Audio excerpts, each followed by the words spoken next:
What is environmental racism? Environmental racism. Environmental racism. Environmental racism. By definition, environmental racism is a disproportionate impact of environmental hazards on people of color.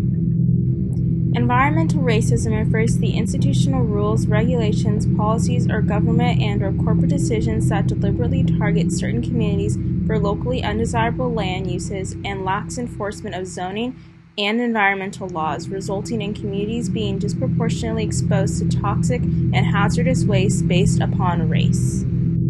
Environmental racism is caused by several factors, including intentional neglect, the alleged need for a receptacle for pollutants in urban areas, and a lack of institutional power and low land values of people of color.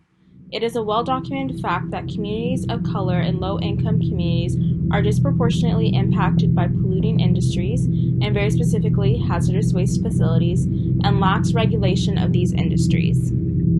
Why should you care? The Omega Chemical Corporation was a refrigerant and solvent recycling company that operated from 1976 to 1991 in Whittier, California. Due to improper waste handling and removal, the soil and groundwater beneath the property became contaminated, and the area is now referred to as the Omega Chemical Superfund site.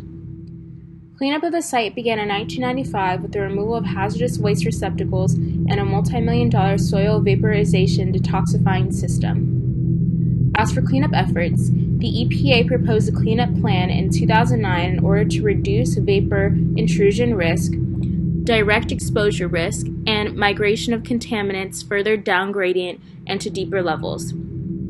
To do this, they proposed the use of soil vapor extraction wells that remove and treat toxic vapors from the soil above the water table to keep them from contaminating the groundwater. However, the site was not cleaned up because the originating polluter was defunct. Environmental racism. Environmental racism. Environmental racism. Environmental racism is very real and affects us even when we're not aware that it is. It disproportionately affects communities of color and continues to do so with no consequence. So please stand with us in bringing awareness to a problem that afflicts you.